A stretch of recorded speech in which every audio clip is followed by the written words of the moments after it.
साथियों नमस्कार। और आज बात करने वाले हैं हिंदी साहित्य के और विशेषकर ब्रजभाषा के एक प्रसिद्ध कवि रसखान। रसखान के जीवन परिचय के बारे में बात करेंगे, भाव पक्ष कला पक्ष के बारे में बात करेंगे। साथियों इससे पहले मेरा एक निवेदन है, यदि आप इस चैनल पर नए हैं तो चैनल को सब्सक्राइब जरूर कर लें। और अब बात करते हैं रसखान के परिचय के बारे में। कवि रसखान का जन्म हुआ था सन 1548 ईस्वी में, मतलब 1548 में। दिल्ली के निकट के रहने वाले थे। इनका मूल नाम सैयद इब्राहिम था। ये पठान वंश के थे, मुस्लिम थे।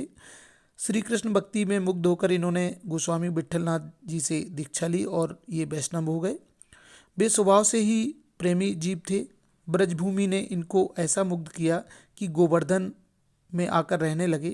कृष्ण एवं ब्रज के प्रेम ने रसखान को कवि बना दिया। रसखान भाव विभोर होकर ब्रजभूमि और ब्रज की महिमा का गायन किया करते थे। कृष्ण भक्ति में लीन रहने वाले रसखान का जो देहांत है वो 1628 ईस्वी में हुआ। रसखान के काव्य में भक्त हृदय की मर्म स्पर्शी अनुभूतियां व्यक्त हुई हैं। इनकी रचनाओं में प्रेम और आनंद का अनूठा संगम है। राधा कृष्ण की क्रीड़ाओं का इतना मनोरम वर्णन अन्यत्र मिलना मुश्किल है। हृदय के निकटपट भावों की सरल और सहज ब्रजभाषा में सरस अभिव्यक्ति करने वाले रसखान के काव्य में कृष्ण का रूप माधुर्य और ब्रज महिमा दोनों ही साकार रूप में सामने आए हैं। रसखान एक तो दूसरे धर्म से संबंधित रहे हैं, इस्लाम धर्म को मानने वाले थे, लेकिन कृष्ण के स्वरूप को उन्होंने इस तरह अपने मन में अंगीकार किया कि वह कृष्णमय हो गए और उन्होंने अपना नाम सैयद इब्राहिम से रसखान रख लिया और आजीवन वह कृष्ण की भक्ति में लीन बने रहे। अब श्री कृष्ण की भक्ति में उन्होंने जो रचनाएं की हैं उनके बारे में बात करते हैं। भक्त प्रवर रसखान की जो रचनाएं प्राप्त हुई हैं उसमें सबसे पहले बात करते हैं सुजान रसखान की।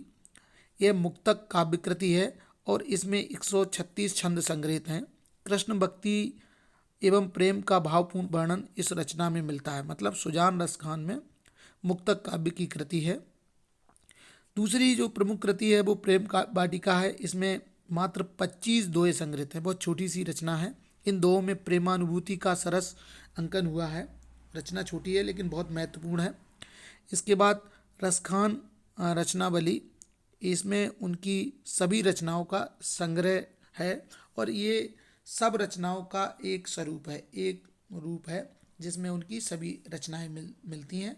तो रसखान जी की जो रचनाएं हैं प्रमुख रूप से सुजान रसखान, दूसरी प्रेम वाटिका और तीसरी रसखान रचनावली। अब बात करेंगे भाव पक्ष और कला पक्ष के बारे में। तो रसखान के काव्य में सघन भावानुभूति की सशक्त अभिव्यक्ति हुई है। रसखान की रचनाएं सच्चे प्रेमी भक्त के हृदय के छलछलाते भाव उद्रेक का काव्य है, प्रमाण है उसका। उनके आराध्य श्री कृष्ण हैं, उनका मन उनमें और उनकी लीला भूमि ब्रज में ही रमा रहा। अनुभूति की तीव्रता और कथन की सरलता ने उन्हें विशिष्ट पहचान दी है। उनमें प्रेम की तन्मयता, भाव विहलता और आसक्ति के उल्लास के सर्वत्र दर्शन होते हैं।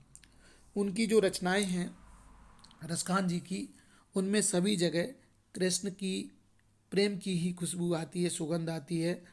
रसखान वहीं रहना चाहते हैं जहाँ कृष्ण रहे हैं। रसखान उन्हीं गायों को चराना चाहते हैं जिन गायों को कृष्ण ने चराया था, अर्थात उसी क्षेत्र में ब्रजभूमि और नंदगांव ही उनका पूरी तरह से क्षेत्र है, उनके मन में बसा हुआ है। और ये सत्य भी है, उन्होंने उस चीज़ को अपने जीवन में भी अंगीकार कर लिया। वो वहीं रहने लगे जहाँ कृष्ण के बारे में वह काव्य की सृजना कर सकते थे। इसके बाद बात करेंगे रसखान के कला पक्ष के बारे में। रसखान ने सरल सुबोध ब्रजभाषा में काव्य रचना की। अन्य कवियों ने भी जो उनके समकालीन थे और श्री कृष्ण भक्ति काव्य धारा के कवि थे, उनका सभी जो कवि हैं वो ब्रजभाषा में काव्य रचने वाले रहे हैं। उनकी भाषा में शब्द चयन, मार्मिकता और व्यंजक शैली का बड़ा अच्छा सामंजस्य दिखाई पड़ता है। ब्रजभाषा का जो सुललित, सरल, प्रवाहमान और मनोरम रूप आपके काव्य में मिलता है वह दूसरे काव्य में देखने को नहीं मिलता। दोहा, सवैया और कवित्व उनके प्रिय छंद हैं। उपमा, रूपक, श्लेष, यमक आदि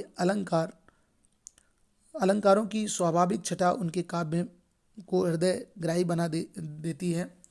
कह सकते हैं कि उनका काव्य जो है वो वास्तव में जो कला पक्ष है वो भी इस तरह का है जैसे हृदय को छू रहा हो। सामान्यतः हम देखते हैं कि भाव पक्ष व्यक्ति के हृदय को छूता है और कला पक्ष कहीं न कहीं मस्तिष्क को, लेकिन इनका जो कला पक्ष है वो भी हृदय स्पर्शी है। साहित्य में स्थान की बात करें तो श्री कृष्ण के अनन्य भक्त और ब्रज के अनुरागी रसखान ने काव्य पिंगल शास्त्र का गहन अध्ययन किया था। निश्चल अनुभूति और सहज अभिव्यक्ति के धनी रसखान का कृष्ण भक्ति परंपरा में महत्वपूर्ण स्थान है।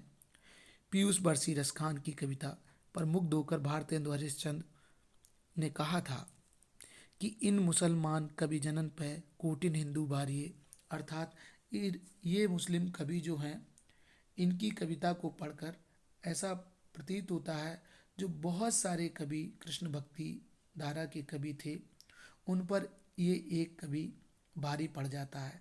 कहीं पर देखें तो चाहे वो राधा और कृष्ण के जो श्रृंगार वर्णन है उसमें भी ये अपनी श्रेष्ठता सिद्ध करते हैं, अन्य स्थान पर भी। साथियों, आपने ये वीडियो देखा, यदि आपको अच्छा लगा हो तो लाइक भी करें और शेयर करें। सुझाव लिखना मत भूलिएगा।